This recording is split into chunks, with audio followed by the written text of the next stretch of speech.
Hey, hello,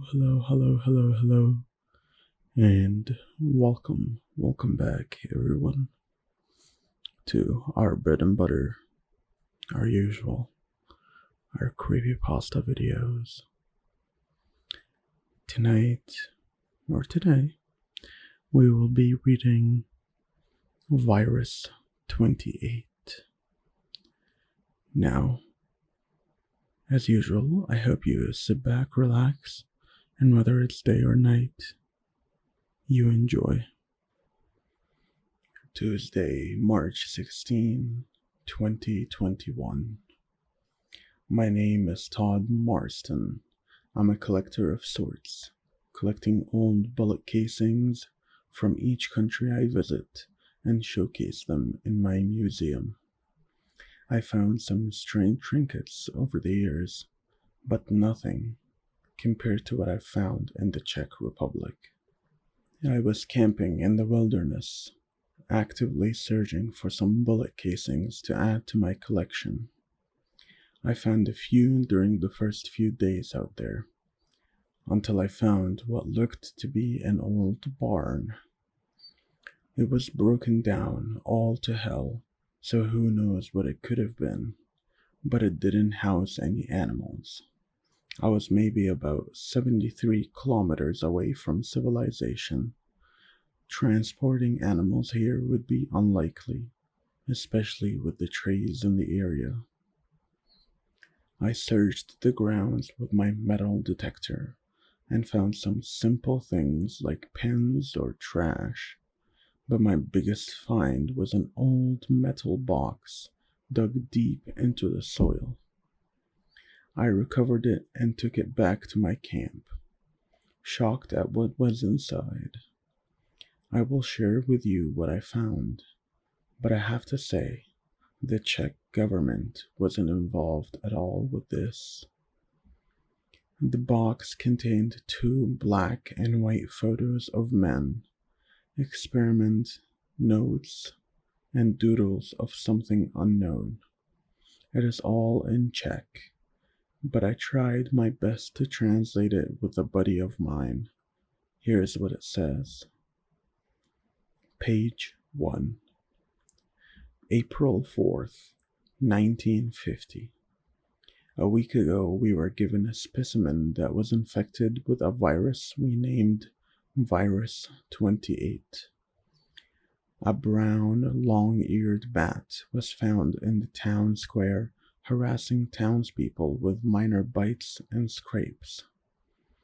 The bat had appeared to have created a large gash on its chest with its claws, being caught and transported to the vet, only to be given to my partner and me to look over.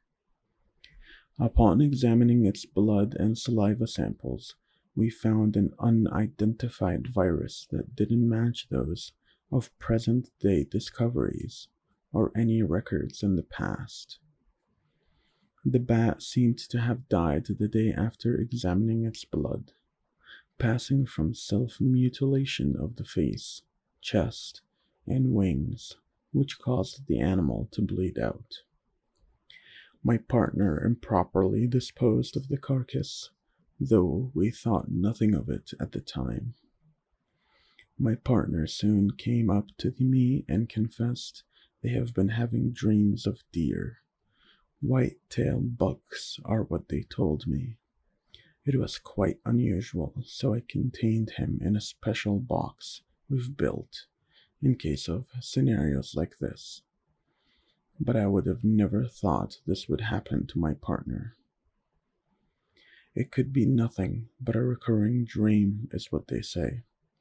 But with our recent discovery of Virus-28, what's to say there is nothing affecting their dream pattern too?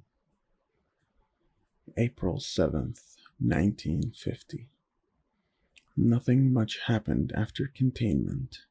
The dreams continued as normal, though still on the topic of deer, until last night at least. My partner explained that they were greeted by a deer who spoke in tongues. Unable to translate such a thing, but they could see pointed teeth within the bug's mouth. Its hooves looked more like human hands, but the dead grass covered the majority of it, so it was unclear. Possibly their brain playing tricks on them. Though the experiment was most certainly uncommon and strange. The containment chamber consisted of books for entertainment, a desk, a toilet, and a bed. I delivered them food every few hours to eat, which would be consumed in a normal amount of time. Nothing unordinary besides the dreams and progressing nightmares. I will still overlook this experiment to its fullest and document my findings on Virus-28. The government shall not know about this. Not yet, anyway. Page 2. April 10th, 1950. The subject has been experiencing more frequent nightmares. I have been keeping a catalog of every detail they told me of each nightmare's dream. Nightmare 1. Subject dreamt of a hunter skinning a fawn, mangling its tiny body as the animal was still awake and conscious in the whole event. The subject could do nothing but watch as if they weren't there physically, but invincible to the characters within the dream. Nightmare 2. Subject dreamt of the bones of the fawn they witnessed last night, walking about the forest as if nothing happened, chewing on grass tufts as the clacking of bones echoed through the empty, dark forest. Bones arose from the soft soil of the surface, rattling and shaking as the fawn walked by, collecting the bones as if they were paper clips to a magnet, adding to the skeletal structure of the animal.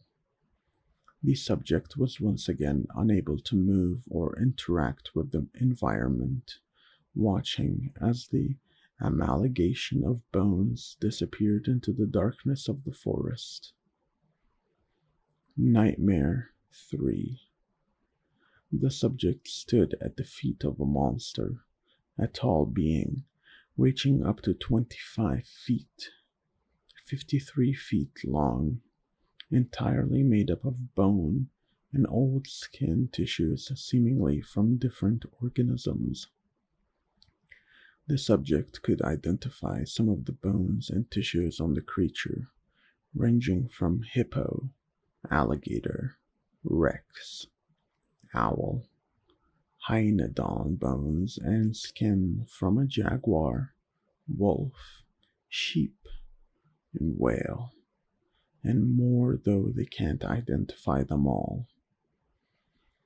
The beast's head was made up of a deer skull, antlers of a caribou, and the bottom jaw of a lion with many unidentified teeth. Some bones also consist of humans, though unidentifiable. The beast had a long neck, a thick body, with 3 sets of legs, 2 arms, and a long tail that ended with a point. A strange monster, at that, though this could be the subject's hyperactive mind or a result of Virus-28. The subject is currently awake and paranoid because of their dreams. Eating patterns have been altered. The subject now barely touches their food.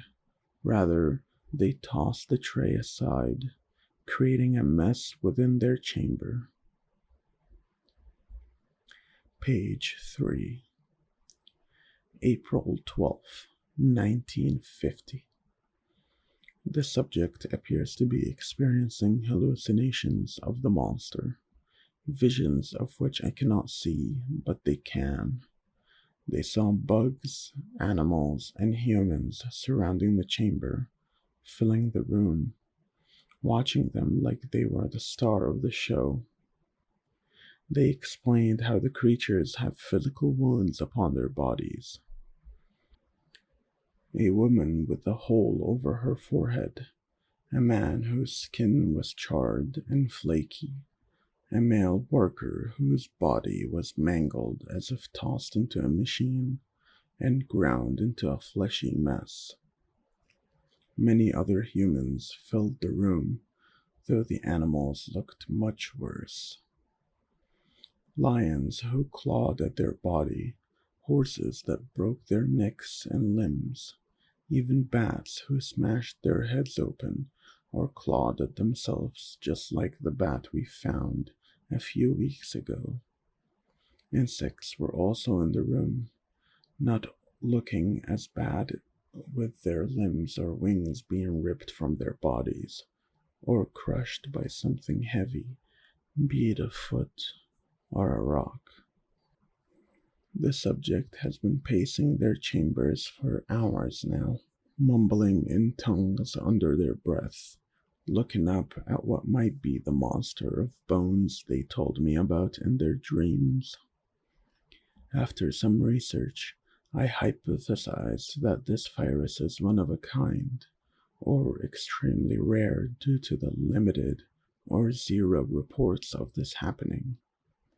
Created 65 million years ago when the meteor crashed into the Earth and killed the dinosaurs. This virus infected and controlled living organisms till death, leaping to another ideal host, though the motives are still unclear or any physical evidence of the appearance of this creature. Page 4. I woke up to screaming. Lately, I've been sleeping in my lap to keep an eye on my partner. It's 3:25 a.m., and upon looking into the chamber, I saw blood. They had dug their nails into their skin and tore off flesh and meat.